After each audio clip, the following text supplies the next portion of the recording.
अस्सलामु अलैकुम वरहमतुल्लाहि वबरकातुहू। उम्मीद है आप सब लोग खैरियत से होंगे। तो मेरे नूरानी क़ायदे के वीडियोस मैंने बहुत सारे अपलोड किए हैं मेरे चैनल पर, और उसमें मैंने बहुत ही आसान तरीक़े से जो आम लोगों को जो समझ में आता है, मैंने बहुत ज़्यादा फसीह उर्दू यानी बहुत ज़्यादा प्योर उर्दू जो बोलते हैं ना, वो भी मैंने यूज़ नहीं की, बल्कि नॉर्मल कि आम लोगों को सबको समझ में आ जाए। तो इस तरह से मैंने बहुत सारे वीडियोस बनाए हैं नूरानी क़ायदे के ऊपर। और जैसा कि क़वायद होते हैं तजवीद के, इससे रिलेटेड बहुत सारी वीडियोस मैंने बनाई हैं, लेकिन फिर जैसा कि एक इजी वे मैंने ऑलरेडी अपलोड कर दिया है, तो मैंने सोचा कि थोड़ा सा इसको एडवांस लेवल में लेके चलें और हर एक क़ायदे को, और जैसा कि तजवीद का जो निचोड़ होता है वो मैं इंशाल्लाह थोड़ा थोड़ा करके ये एक मैं सीरीज़ बना रही हूँ। तो इसमें मैं इंशाल्लाह रेगुलर बेसिस पे तो नहीं, लेकिन देखेंगे जैसे ही हो सकता है आसानी के साथ इंशाल्लाह मैं करने की कोशिश करूँगी। तो ये थोड़ा सा एडवांस लेवल होगा। वैसे तो मैंने हर एक वीडियो बहुत डिटेल में बनाया है, लेकिन ये जो सीरीज़ होगी उनके लिए है जो कि ऑलरेडी थोड़ा बहुत तजवीद के बारे में जानते हैं। तो इसको थोड़ा और हम डीप में लेकर चलेंगे। थोड़ा सा उर्दू में भी थोड़ा सा फसी उर्दू में यूज़ करूँगी, यानी जो वर्ड्स होते हैं ना, हर एक डेफिनेशन होता है, डिफरेंट वर्ड्स, हर एक लिहाज से इंशाल्लाह थोड़ा सा डीप लेकर चलने का मेरा इरादा है। तो इंशाल्लाह आप इस वीडियो में मैंने तजवीद के ऊपर कोई इंट्रोडक्शन वीडियो मैंने नहीं बनाया था, मैं सिर्फ ऐसे ही मैंने स्टार्ट किया था नूरानी क़ायदे के ऊपर। तो मैं इंशाल्लाह आज के वीडियो में मैं तजवीद के ऊपर थोड़ा सा डिटेल में आपको बताऊंगी क्या कि इसकी तारीफ़ क्या है, यानी इसका डेफिनेशन क्या है और इसका क्या हुक्म है, नहीं पढ़ने से क्या होगा, पढ़ने से क्या होगा। बहुत डिटेल में ये वीडियो जाएगी, और आयत के हवाले से और हदीस के हवाले से इंशाल्लाह रेफरेंस होगा, आयत का भी और हदीस का भी। तो इंशाल्लाह इस वीडियो में आप आखिरी तक जमे रहिए, एंड तक देखिए इस वीडियो को।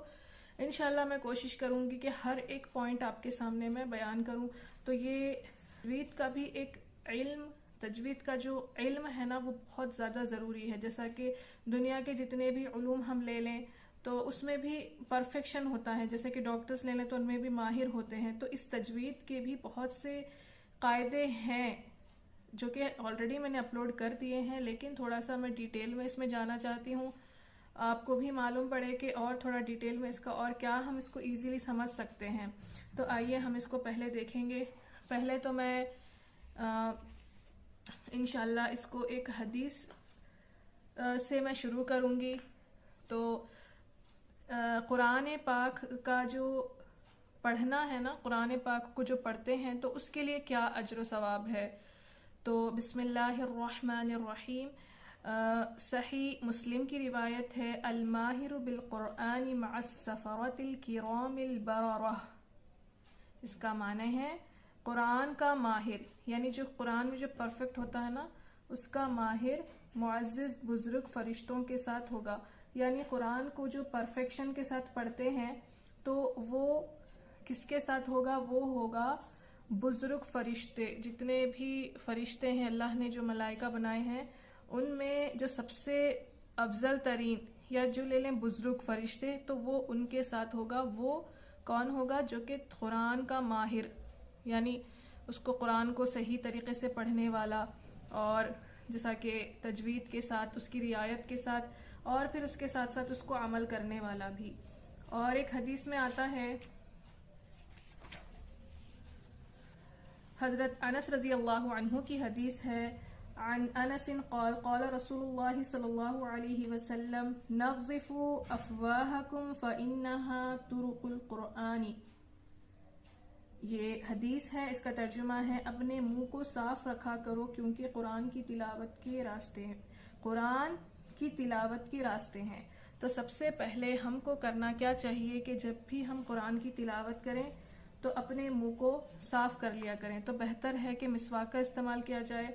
तो मैं इसमें इसका क्या रिलेटेड है, तो इसीलिए क्योंकि हम शुरुआत कर रहे हैं एक नई चीज़ की, तो उसके लिए बेहतर है कि हम सबसे पहले जिस चीज़ से हम पढ़ने वाले हैं उसको हम पाक साफ कर लिया करें। ठीक है, बेहतर होगा कि मिसवाक से, यानी ये आदाब में आता है कि जब भी आप कुरान की तिलावत करना शुरू करें तो बेहतर है कि मिसवाक कर लिया करें। इसका बहुत सवाब भी है और अल्लाह के नबी सल्लल्लाहु अलैहि वसल्लम का फरमान भी है।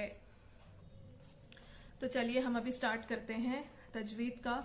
तो ये जो कुरान मजीद, कुरान पाक है, कलामुल्लाह है, इसके जो नुस्खे दुनिया में आए हैं ना, मतलब ये जो तजवीद का इल्म आप ले लीजिए, तो ये इसके जो दुनिया में राइज और पढ़े जाते हैं, यानी दुनिया में जो हैं और जो पढ़े जा रहे हैं ना, वो सय्यदना अबू अम्र हफ्स रहमतुल्लाहि अलैह की रिवायत से लिखे गए हैं।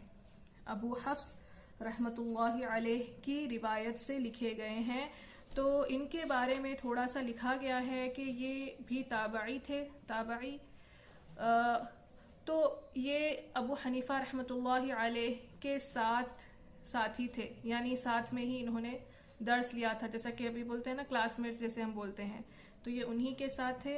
और हफ्स रहमतुल्लाहि अलैह का इनकी जो खासियत है, इनके बारे में लिखा गया, जो जितने भी उलमाए कराम है ना, उन्होंने हफ्स रहमतुल्लाहि अलैह को तरजीह दी। आपका जो भी, यानी आपका जो फ़न क़िरात था, यानी इतने ज़्यादा माहिर थे तजवीद के इल्म में, बहुत ज़्यादा माहिर थे, और आप ही की क़िरात, यानी हफ्स रहमतुल्लाहि अलैह की क़िरात ही पढ़ी जाती है और पढ़ाई भी जाती है। तो अभी जैसा कि हम इंडिया में हैं, हिंदुस्तान है, पाकिस्तान है, और जितने भी इस्लामिक ममालिक हैं ना, जितने भी रिलेटेड इस्लाम के अरबिक जो जितने भी अरब ममालिक हैं ना, उसमें आपकी ही क़िरात पढ़ी और पढ़ाई जाती है। तो और ये जो हफ्स रहमतुल्लाहि अलैह की रिवायत है ना, ये क़िरात सबा और अशरा में सबसे आसान और एकदम सहल है। ठीक है, तो इनके बारे में भी थोड़ा हमको जानना था, इसलिए आपकी रिवायत से कुरान लिखा गया है, और तकरीबन तमाम दुनिया में आप ही की रिवायत से कुरान लिखा और पढ़ा जाता है। हफ्स रहमतुल्लाहि अलैह बहुत इजी वे में उन्होंने जो है एक्सप्लेन किया है, और तजवीद का जो इल्म, उसके बारे में जो निचोड़ निकाला है ना, बहुत आसान के जितने भी दुनिया में लोग हैं बहुत इजीली इसको समझ और सीख सकते हैं, क्योंकि अरबी हमारी ज़ुबान नहीं है, बल्कि अरबी अरब की ज़ुबान है। तो वो पैदाइशी, वो हर चीज़, यानी जैसा कि मखारिज का अदा करना उनको ऑलरेडी आता है, वो सीख, मतलब उनकी एक मदर टंग है, जैसा कि हमारी उर्दू है, तो हम बोलना सीखते हैं, हर लेटर को अच्छे से प्रोनाउंस करते हैं, वर्ड को प्रोनाउंस करते हैं, तो बिल्कुल, तो उनके लिए वो बहुत आसान चीज़ है, लेकिन सीखना हमारे लिए बहुत ज़्यादा ज़रूरी है। ठीक है, तो इंशाल्लाह अब यहाँ पे मैं थोड़ा सा आपको बताती हूँ कि फ़ज़ाइल कुरान पाक के पढ़ने की क्या फजीलत है। ठीक है, उसके बाद हम इसके बारे में थोड़ा सा, तजवीद के बारे में भी मैं इसकी डेफिनेशन जो भी है मैं बताऊंगी इंशाल्लाह। तो हम थोड़ा सा इसके बारे में देख लेते हैं, बहुत गौर से सुनिए, बहुत ज़्यादा आपकी ज़रूरत, यानी आपके इल्म में इजाफा करने वाली चीज़ें हैं, और इसका जानना बहुत ज़्यादा ज़रूरी है। जिस तरह से कुरान हमको जानना चाहिए ना कि आखिर क्या इसकी फजीलत है, और क्या अल्लाह तबारक व तआला ने कितना सवाब इसके पीछे रखा है, और हमारे लिए कितना ज़रूरी है। ठीक है, तो इसके बारे में कुरान मजीद की तालीम हासिल करने, जैसा कि हम हासिल करते हैं, कर रहे हैं, फिर दूसरों को तालीम देना, एक तो तालीम हासिल करना और फिर दूसरों को तालीम देना, और तिलावत करने की बहुत ज़्यादा फजीलतें आई हैं। एक तो पढ़ने की, पढ़ाने की, और तिलावत करने की, ये तमाम चीज़ें की बहुत ज़्यादा फजीलतें कुरान पाक की आई हैं। अल्लाह ताला ने कुरान मजीद की तिलावत करने वालों के लिए बेहद सवाब रखा है, और उसका वादा भी फरमाया है। तिलावत कुरान मजीद नफिल इबादतों में अफजल है। नफिल इबादतें, जो नफिल नमाजें पढ़ी जाती हैं ना, बिल्कुल उसी तरह से सबसे अफजल है। अफजलुल इबादती क़िराअतुल क़ुरआनी, अफजलुल इबादती क़िराअतुल क़ुरआनी, यानी अफजल तरीन इबादत है क्या, कुरान को पढ़ना। और एक हदीस शरीफ में आया है कि नबी करीम सल्लल्लाहु अलैहि वसल्लम, जैसा कि मशहूर हदीस है, सही बुखारी की हदीस है, आप मेरा वीडियो देखेंगे तो हर वीडियो के जो बिगनिंग में मैं ये हदीस ज़रूर डालती हूँ। कि खैरुकुम मन तअल्लमल कुरआन व अल्लमहु, तुम में से बेहतरीन शख्स वो है जो कुरान को पढ़ता है और पढ़ाता है। और फिर इसके बारे में एक और हदीस अल्लाह के नबी सल्लल्लाहु अलैहि वसल्लम की आई है। ये हदीस है तिरमिजी की। फरमाते हैं नबी करीम सल्लल्लाहु अलैहि वसल्लम, इन्न मन इराबिल कुरआन कान बिकुल्लि हर्फिन अशरून बिगैरि इराबिन कान लहू बिकुल्लि हर्फिन अश्रु हसनातिन। क्या फरमाए? अल्लाह के नबी सल्लल्लाहु अलैहि वसल्लम फरमाते हैं कि कुरान शरीफ पढ़ने वाले को हर हर्फ के बदले 10-10 नेकियों का सवाब मिलेगा। 10-10 नेकियों का सवाब अल्लाह तबारक व तआला अता करेंगे। इस हदीस को हम जितना भी समझें, यानी जब भी हम पढ़ते हैं ना, तो इसका ख्याल रखें कि हर एक लेटर को हम सही तरीके से पढ़ रहे हैं। ठीक है, सही तरीके से हम इस हर एक लेटर को सही तरीके से पढ़ रहे हैं। इन्ना मन इराबिल कुरआन कान बिकुल्लि हर्फिन अशरून हसनत व मन क़रअ बिगैरि इराबिन कान लहू बिकुल्लि हर्फिन अश्रु हसनातिन। जी, नेक्स्ट और एक हदीस में अल्लाह के नबी सल्लल्लाहु अलैहि वसल्लम ने फरमाया कि जिस मोमिन के सीने में थोड़ा सा भी कुरान नहीं, वो वीरान घर की तरह है। जिस मोमिन के सीने में थोड़ा सा भी कुरान नहीं है, कुरान को थोड़ा भी कुछ ना कुछ तो हम याद करके अपने सीने में रख लेना, सीने में अपने दफन भी करना चाहिए। कुछ ना कुछ कुरान की कुछ आयतें, कुछ सूरतें, एटलीस्ट अम्मा पारा तो हम एटलीस्ट याद कर सकते हैं, जो कि हमारे सीने में दफन हो।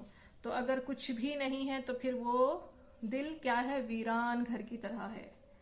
तो कुरान मजीद का इस कदर हिस्सा सही पढ़ना, सीखना इतना बहुत ज़्यादा ज़रूरी है। मतलब इतना तो हमको सही पढ़ना आना चाहिए कि हम नमाज को सही कर सकें, और नमाज की अदायगी के लिए बहुत ज़्यादा ज़रूरी है। हर मुसलमान मर्द और औरत पर फ़र्ज़ है कि जिसको फ़र्ज़ ऐन कहते हैं, और जितनी भी तमाम कुरान मजीद की तिलावत है ना, वो फ़र्ज़ किफ़ाया है। जो शख्स इसको पढ़ेगा सवाब पाएगा। तो नेक्स्ट वाला हम देखेंगे। अब ये हो गई फजीलत कुरान पाक की तिलावत की। अब इसके बाद हम देखेंगे कि आदाब क्या हैं। देखिए, हर चीज़ का एक अदब होता है। ठीक है, अगर हम इंसान में अदब नहीं तो फिर वो जाहिल बन जाता है ना। तो अदब बहुत ज़्यादा ज़रूरी है। जो पढ़े लिखे होते हैं उनके लिए तो अदब का रहना वैसे भी सीखते हैं, सिखाते हैं। तो हम बच्चों को भी पहली चीज़ अदब ही सिखाते हैं। तो कुरान के क्या आदाब हैं उसके पढ़ने के, तो आइए हम जानते हैं। कुरान मजीद अल्लाह ताला की तरफ से नाजिल की हुई इल्हामी किताब है। इल्हामी है ना, किसके ज़रिए से? जिब्राइल अलैहिस्सलातु वस्सलाम के ज़रिए से थोड़ा थोड़ा थोड़ा करके अल्लाह के नबी सल्लल्लाहु अलैहि वसल्लम पे नाजिल की गई। तो हर तरह पाकी और एहतराम के काबिल है, पाकी के भी, और उसकी बहुत ज़्यादा हमको इज्जत करनी चाहिए। इसलिए ज़रूरी है कि कुरान मजीद के एहतराम और कुरान मजीद यानी उसका अदब करना और उसका एहतराम करना, कुरान पढ़ने के आदाब का लिहाज रखा जाए। देखिए, हर चीज़ का मतलब कुरान जब हम पढ़ते हैं ना, तो तमाम आदाब के साथ उसको पढ़ना चाहिए। कैसे, मैं बताती हूँ। तिलावत कुरान मजीद शुरू करने से पहले वुज़ू या तयम्मुम कर लेना चाहिए। वज़ू नहीं कर सकते, पानी वगैरह नहीं है, तो फिर तयम्मुम कर ले, लेकिन ज़रूरी है। तो ये भी एक आदाब में से है कि वज़ू से हो, कुरान पाक को छूने में वज़ू करके ही हम उसको टच कर सकते हैं, क्योंकि अल्लाह तबारक व तआला का फरमान है, सूरे वाक़िया की आयत है, ला यमस्सुहु इल्लल मुतहहरून, ला यमस्सुहु इल्लल मुतहहरून, यानी नहीं छूते इस कलाम पाक को मगर पाक लोग। नहीं छू सकते, कौन छुएंगे? सिर्फ और सिर्फ वो लोग जो कि पाक हैं। तो इस आयत से हमको ये साफ मालूम पड़ जाता है। इसलिए तिलावत जब कुरान के लिए की जाए ना, तो उसके लिए हमको क्या करना चाहिए कि जगह भी पाक हो, कपड़ा पाक हो, जिस्म पाक हो, और क़िबला रुख बैठने की कोशिश करें। क़िबले की तरफ बैठ के पढ़ने की कोशिश करें, आदाब में से हैं। ठीक है। और दरमियान यानी जब तिलावत के जब बीच में हम कुछ बेकार बातें या फिर इधर उधर की बातें कर लेते हैं, तो अगर जो है बेकार की बातें वगैरह करनी नहीं चाहिए, पहले तो ना करें। और बेवजू हो तो पाक कपड़े से कुरान मजीद के औराक उलट सकते हैं। मतलब पहले तो हमको बगैर वजू के कुरान को छूना है ही नहीं, बस इसको दिमाग में ही बिठा लेंगे कि अगर किसी कदर अगर है मतलब छूना है तो फिर उसको हम क्या कर सकते हैं, पाक कपड़े से, ठीक है, पाक कपड़े से इस तरह से अगर बहुत ज़्यादा ज़रूरी है तो उसको उसके पेजेस को हम पलटा सकते हैं। लेकिन कुरान मजीद के अल्फाज पर हाथ नहीं लगाना चाहिए, इसे टच नहीं करना चाहिए कुरान की आयतों को, ठीक है। पढ़ना मर्द और औरत पर हराम है, इस तरह से पढ़ना बिल्कुल नहीं चाहिए। अगर कोई गलत कुरान पढ़ रहा हो तो उस गलत लफ्ज के हिज्जे करके सही उसको अगर हमको मालूम है कि जो सामने वाला जो पढ़ रहा है तो वो गलत पढ़ रहा है, तो फिर उसको सही कराना हमारी जिम्मेदारी है। तो अगर वजू वगैरह नहीं कर सकते तो तयम्मुम करके भी हम कुरान को छू सकते हैं। तयम्मुम ऐसा नहीं कि पानी है फिर भी तयम्मुम करे, नहीं, पानी ना होने की सूरत में तयम्मुम करके भी जिस तरह से नमाज पढ़ी जाती है उस तरह से कुरान को भी हम पढ़ सकते हैं। और कुरान पाक को ना बहुत ज्यादा चीख चीख कर भी नहीं पढ़ना चाहिए, बहुत ज्यादा चीख चीख कर या फिर गानों की तर्ज में, ठीक है, जिस तरह से गानियां पढ़ते हैं ना, मतलब गाने वाले सिंगर्स, उस तरह से भी कुरान को बिल्कुल नहीं पढ़ना चाहिए। कुरान को बिल्कुल हमें इस तरह से पढ़ना नहीं चाहिए, बल्कि एक नॉर्मल ट्यून में, एक मुतवस्सित बोलते हैं उर्दू में, तो एक दरमियानी आवाज में हो तिलावत करें। और उस वक्त जबकि लोग मतलब अगर आसपास नमाज वगैरह पढ़ रहे हैं या कुछ जिक्र वगैरह में लगे हुए हैं तो आहिस्ता से पढ़े, अगर कोई नहीं है तो थोड़ा अच्छा पढ़ें, लेकिन उतना चीख चीख के चिल्ला चिल्ला के भी कुरान को बिल्कुल हमें पढ़ना नहीं चाहिए। और यहाँ पर एक आयत मैं आपको बताती चलूँ, अल्लाह तबारक व तआला का इरशाद है कि जब भी हम कुरान को पढ़ें तो जब हमारे सामने कुरान को पढ़ा जाए ना तो हम खामोशी से उसको सुनना चाहिए। ऐसा नहीं कि कुरान वहाँ पे पढ़ा जा रहा और हम अपनी अपनी बातों में लगे हुए हैं। इसमें अल्लाह तबारक व तआला का इरशाद है, व इज़ा क़ुरिअल क़ुरआन फ़स्तमिऊ लहू व अंसितू लअल्लकुम तुरहमून।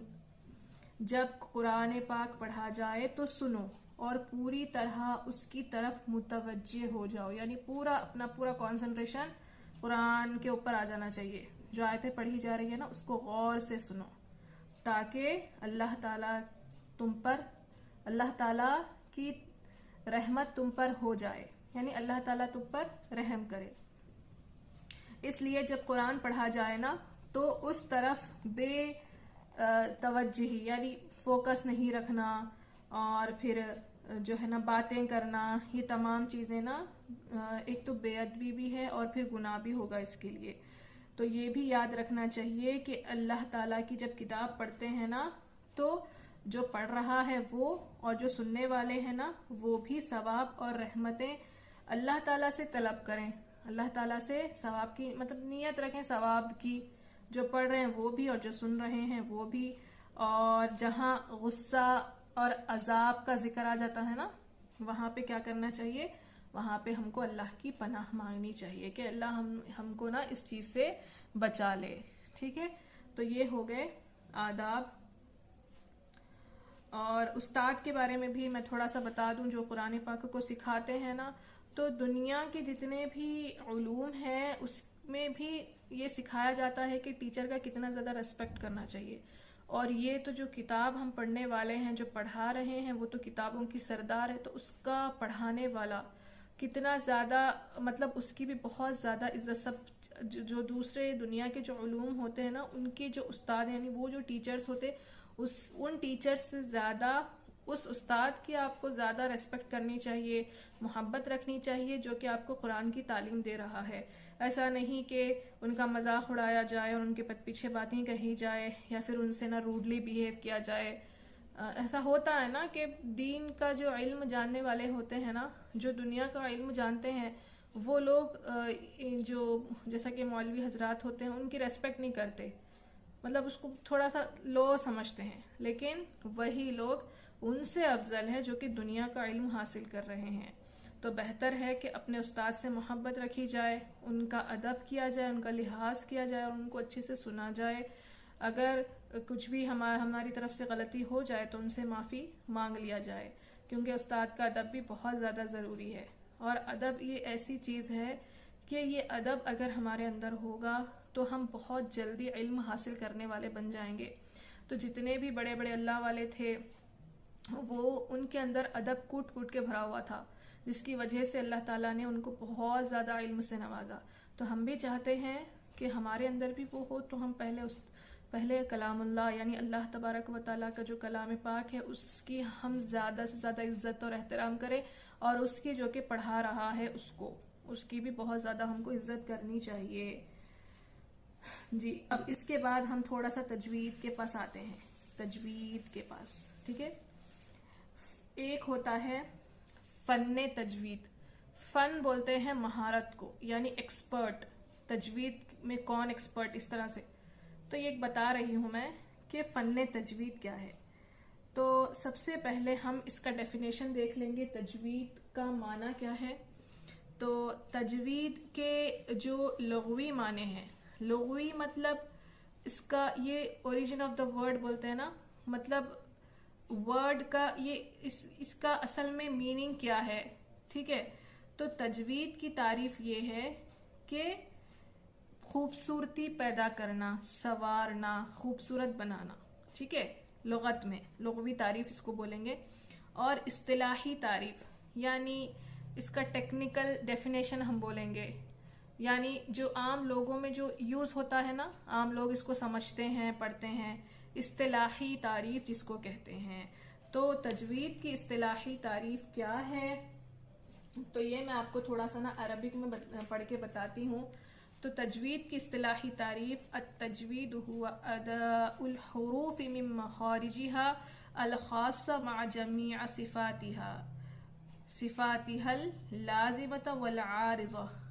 यानी तजवीद का जो इल्म है ना, वो असल में उसकी इस्तिलाही तारीफ ये है कि उसको अदा किया जाए उसके मखारिज और उसके सिफात लाजिमा और आरिज़ा के साथ। इंशाल्लाह मैं आगे बताती हूँ ये लाजिमा और आरिज़ा क्या है। तो तजवीद उस चीज़ का नाम है कि तमाम लेटर्स को मखरज के साथ अदा करना, और उसके स्पेशल जो मखरज है ना, जिसका इंशाल्लाह मैं सिखाऊंगी भी अभी आगे भी, और मैंने ऑलरेडी अपलोड भी किया है। तो उसके मखारिज यानी उसका सही प्रोनाउंसिएशन लेटर्स का वो सही हो, और फिर उसकी जो क्वालिटीज, उसके जो सिफात है ना, उसको भी प्रॉपर तरीके से पढ़ा जाए, ठीक है। तो ये है। अब इसमें ना क्या क्या आता है, देखिए सिफात जो होते हैं उसमें आता है इस्तिला, यानी हुरूफ मुस्तालिया का है। इस्तिला मतलब बुलंदी, ऊंचाई पे जाना, ऊंचा होना। और एक आता है इस्तिफाल यानी नीचे, पस्ती। तरकीक यानी बारीक पढ़ने वाले हुरूफ। और एक आता है तफहीम, मोटापन, बोलते ना हमेशा इसको मोटा पढ़ो, इसको मोटा पढ़ो, तो ये एक है। और फिर दूसरे जितने भी कवायद है, जैसे कि इजहार, इदगाम, इकलाब, इख्फा वगैरह के साथ कुरान शरीफ की तिलावत करना। और फिर मद, जितने भी मद होते हैं ना, उनको खींचना सही तरीके से। इन तमाम चीज़ों का लिहाज करने का असल में नाम है तजवीद, ठीक है। तो इनमें तमाम चीज़ें आपको आ चुकी हैं। तो अब थोड़ा सा ना हम तजवीद के थोड़ा सा डीप में जाएंगे, इसके मीनिंग के डीप में। क्या है कि कुरान मजीद को ना सही तरीके से पढ़ना आ जाए, और फिर उसी को ना फ़न्ने तजवीद कहते हैं, उसकी महारत यानी उसका जो एक्सपर्ट जो होते हैं ना, उसमें ना एकदम परफेक्शन आनी चाहिए। किस तरह से आएगी, जबकि हम उसको प्रॉपर तरीके से सीखेंगे, ठीक है। कुरान को सही पढ़ना आना चाहिए, और फिर तजवीद का सीखना, और फिर इस पर अमल करना। ऐसा नहीं कि अब पढ़ लिए ख़त्म हो गया, रख दिए कॉर्नर पे, नहीं। जितना आप एक लेटर भी अगर सीखें तो फिर उसको ना सही मखरज के साथ अदा करना ज़रूरी है। कोई भी कायदा आप सीखें तो उसको अप्लाई करना फिर ज़रूरी है हर मुसलमान मर्द और औरत पर। पहले तो सीखना है, फिर सीख के उसको पूरी तरीके से अप्लाई करना है। ऐसा नहीं कि पढ़ के छोड़ दिए, नहीं फिर अपने पुराने तर्ज पे आ गए, नहीं, इस तरह से नहीं करना चाहिए। क्योंकि कुरान मजीद अल्लाह ताला की तरफ से ना किसके जरिए से आई थी? हजरत जिब्राइल अलैहिस्सलाम के जरिए से आप सल्लल्लाहु अलैहि वसल्लम पर तजवीद के साथ लौहे महफूज से नाजिल हुआ। कहाँ से? लौहे महफूज से नाजिल हुआ। ये जो तजवीद का इल्म है ना, कि अल्लाह के नबी सल्लल्लाहु अलैहि वसल्लम को जो आयतें पढ़ाई जाती थी सारी तजवीद में हुआ करती थी, तो ये कहाँ से आया? लौहे महफूज से नाजिल हुआ, उतरा, और इसी तरह बगैर किसी कमी और ज्यादती के हम तक पहुंच गया। कोई चीज की कमी ज्यादती नहीं, जैसा उतरा हमने वैसा जो है अल्लाह के नबी सल्लल्लाहु अलैहि वसल्लम ने सहाबा को सिखाया, सहाबा ने ताबाइन, तबे ताबाइन, इसी तरह से हम तक चलता हुआ आ रहा है। इंशाअल्लाह क़यामत तक भी चलता रहेगा। इसलिए अगर कोई शख्स कुरान मजीद को पढ़ना ना सीखेगा तो वो गुनाहगार होगा, सरासर बोलते रहे गुनाहगार होगा। चुनांचा ना इस इल्म को, यानी क्या करना है, इसको हमको सीखना है। तो यहाँ पे एक इमाम शम्सुद्दीन जज़री रहमतुल्लाहि अलैह फरमाया करते थे, उनका मशहूर एक फरमान था, क्या? वल अख़्ज़ु बित्तजवीदी हत्मुन लाजिम मल्लम युजव्विदिल कुरआन आसिम लिअन्नहु बिहिल इलाहु अंज़ला व हाकज़ा मिन्हु इलैना वसला। मतलब तजवीद के साथ कुरान का पढ़ना ज़रूरी और लाजिम है, ठीक है। और जिस शख्स ने कुरान मजीद को, जो शख्स भी कुरान मजीद को तजवीद के साथ नहीं पढ़ेगा वो गुनाहगार होगा, ठीक है। क्या होगा? गुनाहगार होगा। क्योंकि तजवीद के साथ अल्लाह ताला की तरफ से आप सल्लल्लाहु अलैहि वसल्लम पर नाजिल हुआ और इसी तरह तजवीद के साथ हम तक पहुंचा है। इसमें कोई कमी, कोई ज्यादती नहीं की गई है, इसलिए कि कुरान मजीद में किसी का भी ना तसर्रुफ का किसी को इख्तियार हासिल ही, इसमें ना थोड़ी सी बदलेंगे या फिर इसमें ना ये चीज लगाएंगे वो चीज, इसका किसी को भी हक नहीं है क्या? बिल्कुल नहीं है ना। तो इसीलिए हमको ना कुरान पाक की तिलावत में किसी चीज की भी कमी ज्यादती का कोई हमें इख्तियार नहीं है, हम नहीं कर सकते। जब जो है जो पढ़ने वाला होता है, जब कुरान पाक को जो पढ़ता है तो उसको ना कवायद तजवीद के साथ पढ़ना चाहिए, ठीक है। और उसको सही तिलावत में रहना चाहिए। ऐसा नहीं कि पढ़ ले रहे किधर भी, नहीं। तो अपने जितना भी हमको आता है, हम सीख रहे हैं, तो उसको पूरी तरीके से अप्लाई करना चाहिए। और यही हक है कुरान को सही पढ़ने का। और हमको चाहिए कि हम सीखें और फिर सीखते रहें। मुश्किल है लेकिन नामुमकिन नहीं है, क्योंकि हम अरब के नहीं हैं तो हमें थोड़ा सा मुश्किल होगा, जैसा कि मखारिज को अदा करना, आइन निकालना, हा निकालना, ये तमाम चीज़ों का थोड़ा सा मुश्किल होगा। लेकिन पढ़ते पढ़ते देखिए, तजवीद का इल्म ऐसा है कि एक दो बार पढ़ने से नहीं आता। मैं हमेशा बताती हूँ कि जितना ज़्यादा घसेंगे ना अपनी ज़ुबान को, उतना ज़्यादा परफेक्शन आएगा। जैसा कि चाकू को अपना थोड़ा सा करो, तेज़ करो, यानी जब आप चलाते रहे, अब चाकू को वैसे ही रख दो तो वो मुंड हो जाती है। जब हम यूज़ करते रहेंगे तो फिर अब वो एक ना तरीके से शार्प होते रहेगी। तो इसी तरह से चलाना है अपनी ज़ुबान को, प्रैक्टिस में लगाना है। इंशाल्लाह बहुत करेंगे अगर कोशिश दिल से तो बिल्कुल आसानी से अल्लाह तबारक व तआला भी मदद फरमाएगा और फिर वो चीज़ हमको हासिल होगी। तो यहाँ पे एक हदीस शरीफ में आता है, अल्लाह के नबी सल्लल्लाहु अलैहि वसल्लम का फरमान है, ज़य्यनुल कुरआन बि अस्वातिकुम फ़इन्न सौतल हसन यज़ीदुल कुरआन हुस्नन या हुस्ना। बुखारी की हदीस है। अल्लाह के नबी सल्लल्लाहु अलैहि वसल्लम ने फरमाया कि अच्छी आवाज़ से कुरान की तिलावत करो, क्योंकि अच्छी आवाज़ तिलावत कुरान की जीनत का सबब है। यानी हम अपने तिलावत को कब अच्छे कर सकते हैं? जबकि हम अच्छी आवाज़ से पढ़ें। चीख चिल्ला के भी नहीं पढ़ना है और ना ही सिंगर्स के जैसा पढ़ना है, जैसा सिंगर्स गाते हैं ना, गानिया जिसको बोलते हैं, सिंगर्स जो होते हैं ना, वो तर्ज में भी कुरान को बिल्कुल नहीं पढ़ना है, ठीक है। इस तरह से अच्छा पढ़ना है कि सुनने वाले को भी अच्छा समझ में आए, अच्छा लगे और एक दर्द हो पढ़ने में। कुरान की मोहब्बत में हम इस तरह से पढ़ें कि एक दर्द हमको महसूस होना चाहिए, कुरान से मोहब्बत हो, हमारा दिल तड़पता रहे पढ़ने के लिए और पढ़ने का जी चाहे। लेकिन ऐसा नहीं कि ट्यून जो है ना वो कौन सा रिदम में पढ़ रहे या फिर सिंगर्स जैसा करते हैं ना वैसा कर रहे, उस तरह से बिल्कुल करना हराम है, नहीं करना चाहिए। और उसमें कुरान के पढ़ने में बिल्कुल ज़्यादती ना हो और कोई बनावट ना हो, और ऐसा नहीं कि तकल्लुफ से पढ़ रहे, बहुत ज़्यादा ज़बरदस्ती सा लग रहा है कि ज़ोर ज़बरदस्ती से पढ़ रहे, इस तरह से भी हमको कुरान को बिल्कुल पढ़ना नहीं चाहिए जी। तो ये तमाम चीज़ें थी, थोड़ी थोड़ी मैंने बताई हैं डिटेल में। और एक बात मैं यहाँ पे बताती चलूँ कि अल्लाह के नबी सल्लल्लाहु अलैहि वसल्लम का इरशाद है कि रुब्ब तालिल कुरान वल कुरान यलअनु वल कुरान यलअनुहु, यानी बाज़ लोग ना कुरान मजीद पढ़ने में ना तजवीद का ख्याल नहीं रखते और उनके इस अमल से यानी इस काम से कुरान शरीफ उन पर लानत भेजता है। रुब्ब तालिल कुरान वल कुरान यलअनुहु, क्या करता है कुरान मजीद जो उसको नहीं पढ़ते तजवीद के साथ रियायत के साथ उन पर ना क्या करता है, लानत भेजता है। नाउज़ु बिल्लाहि मिन ज़ालिक, अल्लाह हम सब की हिफाजत करे उस चीज़ से। कुरान मजीद की तिलावत अब हम देखेंगे कि करने से पहले क्या करना है। और यहाँ पे मैं आपको एक चीज़ बताती हूँ कि बहुत बड़ी दो चीज़ों का जिक्र यहाँ पे किया गया है। हमने तारीफ पढ़ ली और मैं थोड़ा सा बताती चलूँ आपको कि उसके अरकान क्या हैं। जिस तरह से नमाज के अरकान होते हैं ना, जैसा कि क़िरात है, तकबीर तहरीमा, रुकू, सजदा, तशहुद, इसी तरह से इसके पढ़ने के तजवीद के भी अरकान हैं और वो 4 हैं, 4 हैं।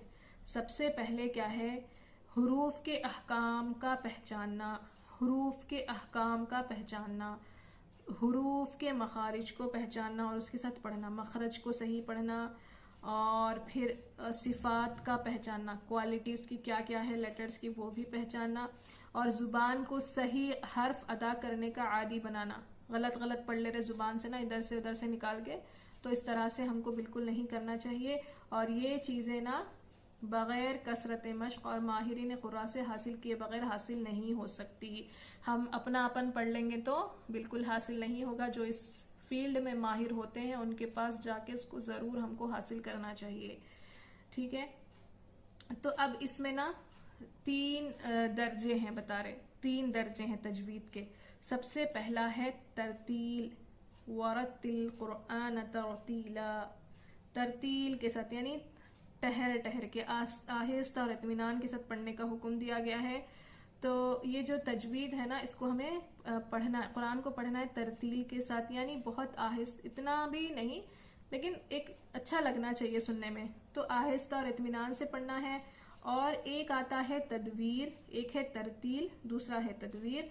ना बहुत तेज पढ़ना है ना बहुत आहिस्ता, बल्कि एक दरमियाना होना चाहिए। और एक होता है हदर, तेजी से पढ़ना, ठीक है, जिस तरह से ना तरावी में पढ़ा जाता है कुरान, इस तरह से कि समझ में भी आना और लेटर्स और वर्ड समझ में आए। ऐसा नहीं कि शुरू किया तो फिर लास्ट एंड का ही वर्ड समझ में आ रहा, ऐसा भी नहीं। इसको बोलते हैं हदर, ठीक है। तो हमें चाहिए कि हम तरतील के साथ पढ़ें, थोड़ा सा ना ठहर ठहर के आराम से आहिस्ते से एकदम अच्छे से पढ़ें, ठीक है। तो इंशाल्लाह हम इस तरह से पढ़ने की कोशिश करेंगे। तो इससे हमको क्या मिला, समझ में क्या आया? अगर आपको वीडियो ये मेरी समझ में नहीं आई तो इसको ना थोड़ा सा 1-2-3 बार उसको ज़रूर देख लीजिए, आपको बहुत ज़्यादा फ़ायदा होगा। और हमारा जानना भी बहुत ज़्यादा ज़रूरी है कि तजवीद असल किसे कहते हैं। मैंने पूरी चीज़ें क्लियर कर दी हैं तजवीद के बारे में और इसके पढ़ने के बारे में, इसके पढ़ने का सवाब क्या है और छोड़ने का अज़ाब क्या है, और इस हदीस का हवाला भी मैंने दिया है और तमाम चीज़ें मैंने सारी बयान की हैं। उम्मीद करती हूँ कि आप लोगों को ये वीडियो पसंद आई होगी। ज़रूर इस वीडियो को शेयर करिए ज़्यादा से ज़्यादा। अगर समझ में ना आए तो बार बार इसको रिपीट करके देखिए, इंशाल्लाह समझ में आ जाएगा। तो अल्लाह तबारक व तआला से दुआ है कि अल्लाह तबारक व तआला हमको इल्म तजवीद अता करे और हमको कुरान को सही मखारिज और सिफ़ात के साथ पढ़ने की तौफीक हम सबको इनायत फरमाए। आमीन सुम्मा आमीन व आखिर दावाना अनिल हम्दुलिल्लाहि रब्बिल आलमीन। अस्सलामु अलैकुम व रहमतुल्लाहि व बरकातुहू।